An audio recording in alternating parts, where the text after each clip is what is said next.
বিলোনিয়া চিত্তামারাধীন ইটভাট্টাগুলো বারবার সংবাদ শিরোনামে উঠে আসছে। তারপরেও টনক নড়ছে না প্রশাসনের কর্তা ব্যক্তিদের থেকে শুরু করে ভাট্টার মালিকদের।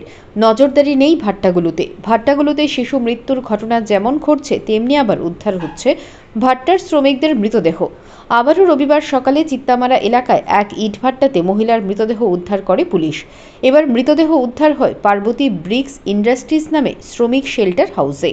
মৃত মহিলার নাম ললিতা দেবী, বয়স ৪৫, স্বামী দেবানাগাশিয়া, বাড়ি ঝাড়খণ্ড এলাকায়। গত কিছুদিন আগে পার্বতী ব্রিক্স ইন্ডাস্ট্রিজে শ্রমিক হিসেবে কাজে নিযুক্ত হয়।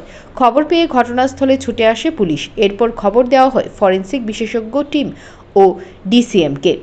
খবর পেয়ে রবিবার সকাল 10টা নাগাদ ছুটে আসে ফরেনসিক দল ও ডিসিএম।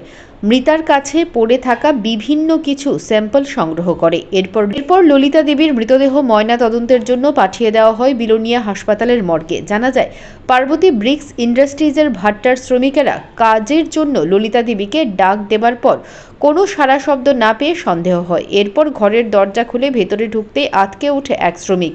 এই শ্রমিক সহ অন্যান্য শ্রমিকরা ছুটে এসে দেখে ললিতা দেবী বিছানায় শুয়ে আছে, শরীরে কাপড় নেই, মাথায়, নাকে, মুখে আঘাতের চিহ্ন রয়েছে। ঘরের মধ্যে স্বামী দেবা নাগাশিকাও নেই। সাথে সাথে খবর দেয় ভাট্টার ম্যানেজার সহ মালিককে। খবর পেয়ে ছুটে আসে ম্যানেজার।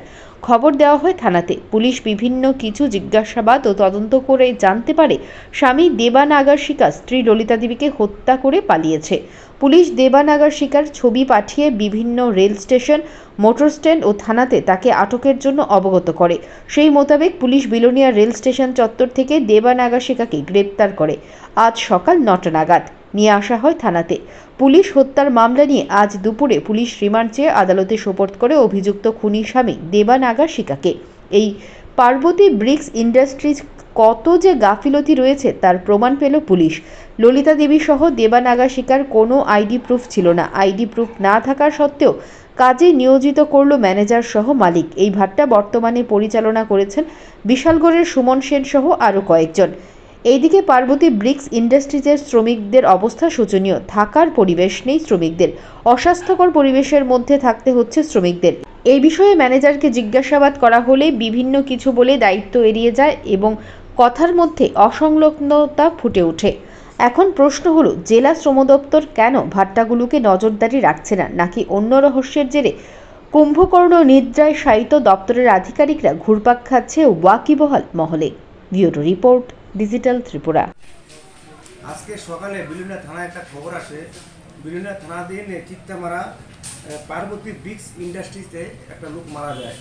ওই খবরের ভিত্তিতে আমরা ফরেনসিক টিম, ডেপুটি ম্যাজিস্ট্রেট সহ আমাদের ত্রিপুরা টিম ঘটনাস্থলে যায়। গিয়ে দেখতে পাই যে একটা লোক, মহিলা ললিতা দেবী, যা মৃতদেহ আমরা পাই। তো সেখানে গিয়ে আমরা খোঁজ পাই যে তার স্বামী গতকালকে রাত্রে নিজের মধ্যে ঝগড়া করে তার স্ত্রীকে হত্যা করে। তো স্বামীর নাম হচ্ছে দেবা নাগাশিয়া। তো পরবর্তী স্টেজে আমরা সে হত্যা করে পালিয়ে যায় রেল স্টেশন থেকে, বিনোদন রেল স্টেশন থেকে আমরা দেবা নাগাশিয়াকে ডিটেইন করতে সক্ষম হই। বর্তমানে সে আমাদের কাস্টডিতে আছে। আমরা ওকে কোর্টে পাঠিয়ে পুলিশ রিমান্ড নিলে কী কারণে করেছে সেটার আমরা ডিটেলস বের করব।